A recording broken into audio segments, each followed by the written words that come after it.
అండి last tour వీడియోలో నేను గోకర్ణ వరకు చెప్పాను కదా, తర్వాత దాని కంటిన్యూషన్ అనమాట. మేము ఎర్లీ మార్నింగ్ 7-8కి అట్లాగా స్టార్ట్ అయ్యాం మురుడేశ్వర్కి. గోకర్ణ నుంచి మురుడేశ్వర్ వెళ్ళే దారిలో మధ్యలో మనకి ఓం బీచ్ అనేది వస్తుంది. ఇది చాలా కిందకి దిగాలన్నమాట. చూసారా ఎన్ని స్టెప్స్ ఉన్నాయో, చాలా కేర్ఫుల్గా దిగాలి. అండ్ ఒక విషయం, మీరు కనుక ఈ ట్రిప్ ప్లాన్ చేస్తుంటే కంపల్సరీ అంబ్రెల్లాస్ అనేవి పట్టుకెళ్ళండి. మీకు ఎండ నుంచి కాపాడుకోవడానికి చాలా చాలా ఇంపార్టెంట్.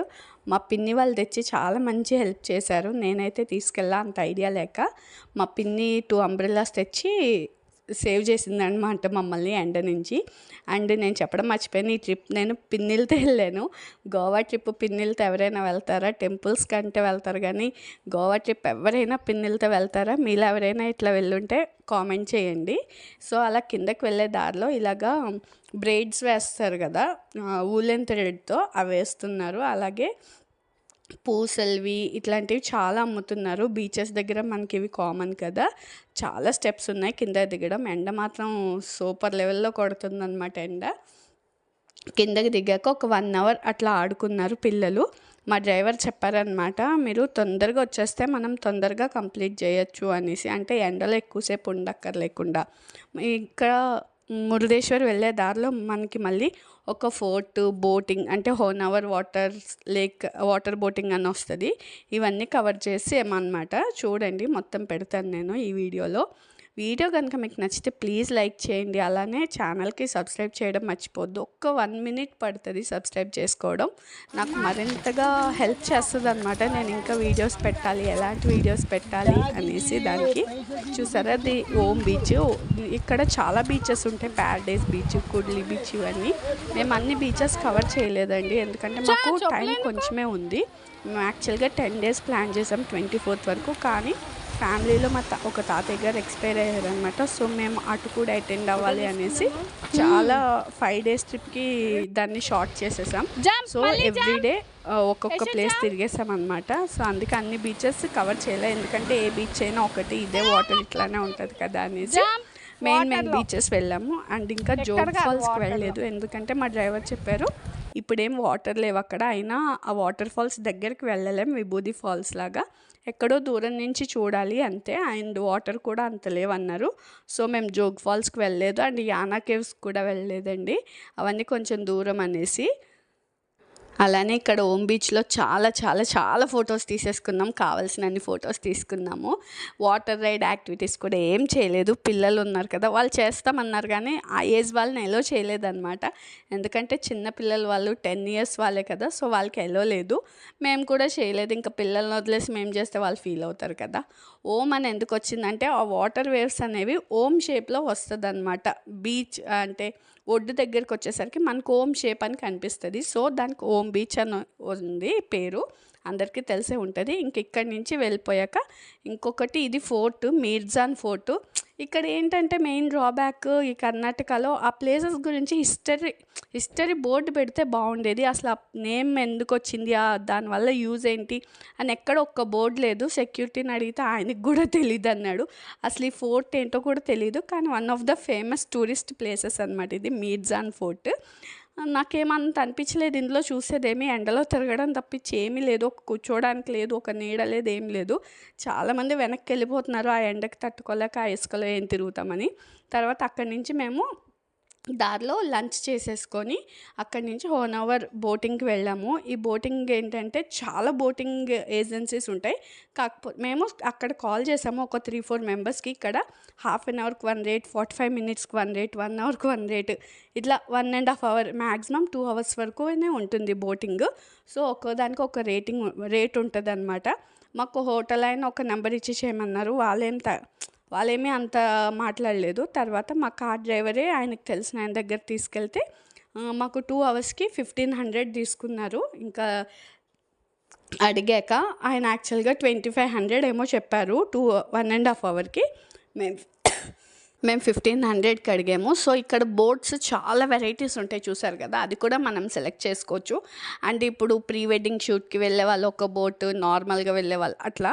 ఇక్కడ ఏంటంటే ఇది మధ్యలో హోనవర్ అనే ఇది హోనవర్ ప్లేసే. అయితే ఇలా బోటింగ్ వెళ్ళే దారిలో ఇలా మధ్యలో చిన్న చిన్న స్టాప్స్ ఉంటాయన్నమాట, ల్యాండ్స్కేప్స్ లాంటివి. అక్కడ ఆగి ఇలాగ ఫొటోస్ దిగొచ్చు. ఇక్కడంతా ప్రీ వెడ్డింగ్ షూట్స్ బాగా జరుగుతాయి అనుకుంటా, ఎక్కువ అవే ఉన్నాయి ప్రాపర్టీస్ అనేవి, ప్రీ వెడ్డింగ్ షూట్వే. చూసారు కదా, ఇక్కడ కూడా చాలా ఫొటోస్ తీసుకున్నాం. 1 hour స్పెండ్ చేసాం ఇక్కడ కూడా. పాపం మా బోట్ అంకుల్స్ డ్రైవర్స్ కూడా చాలా మంచి వాళ్ళు, చాలా సపోర్ట్ చేశారు మాకు. ఇంచుమించు 2.5 hours తిరిగాము.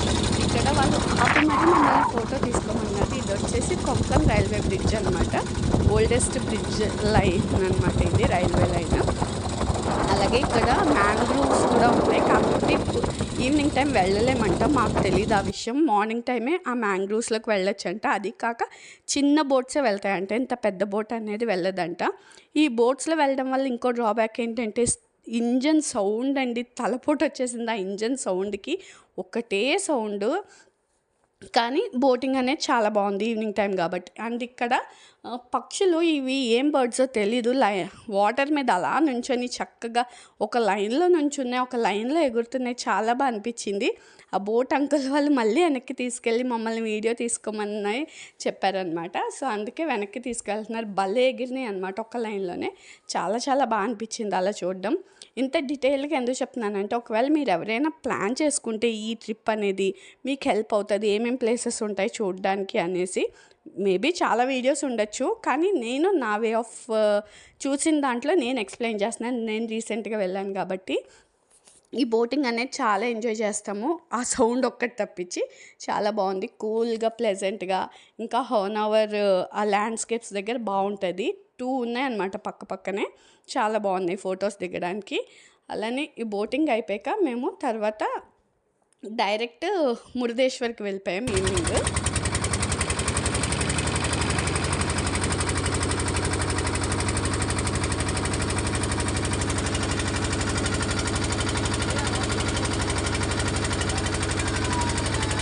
మాకు మురుదేశ్వర్లో కూడా బీచ్ అండ్ టెంపుల్ దగ్గరే రూమ్ దొరికిందనమాట.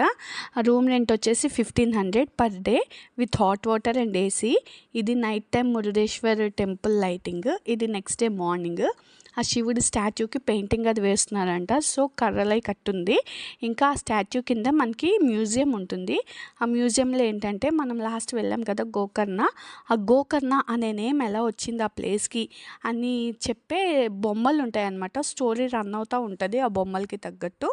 అలాగే ఈ మురుదేశ్వర్లో ఏంటంటే బ్రేక్ఫాస్ట్ అనేది ప్రొవైడ్ చేస్తారు టెంపుల్లో. ఏంటంటే అది పోహా విత్ బటర్ మిల్క్, మజ్జిగ, పోహా, అటుకులో పోహా, అలాగే మజ్జిగ అండ్ ఒక కషాయం లాంటిది ఏదో ఇస్తారు.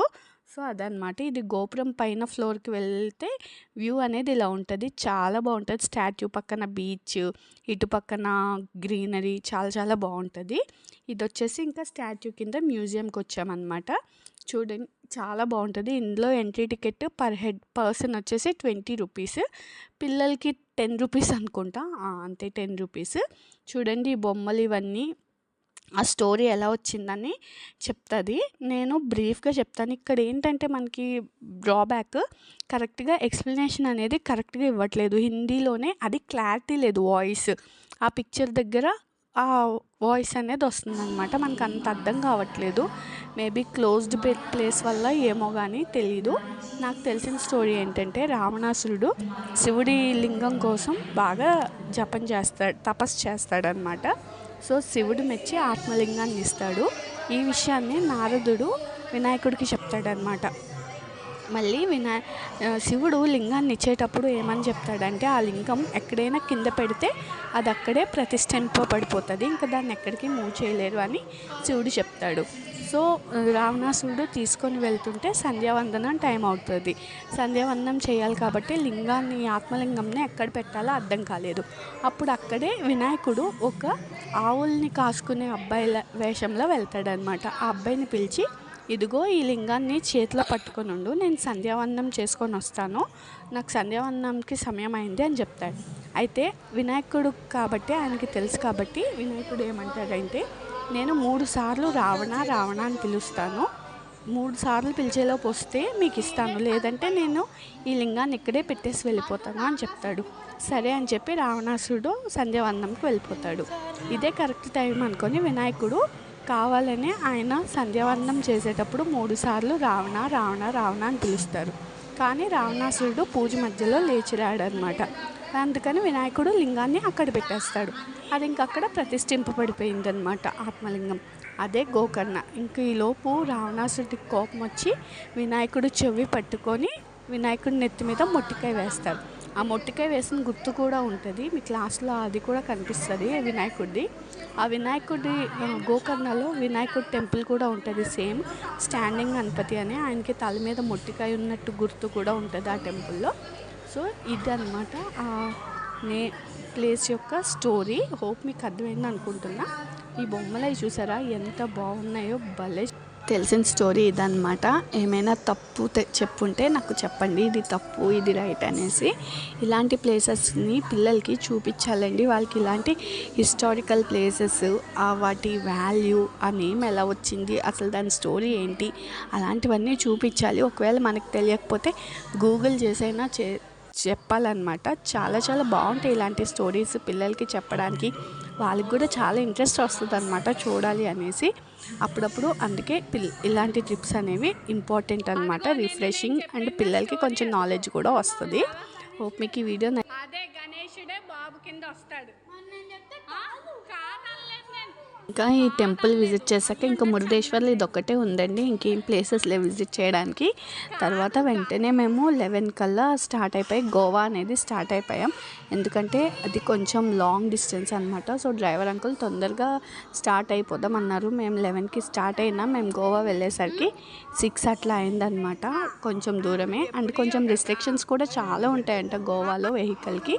అవన్నీ నెక్స్ట్ వీడియోలో షేర్ చేస్తాను. మేము గోవాలో ఎక్కడున్నాం, మాకు ఎంత బడ్జెట్ అయింది అనేసి. మాకు గోకర్ణ మురుడేశ్వర్లో ఓన్లీ రూమ్స్కేనండి అమౌంట్ అయ్యింది.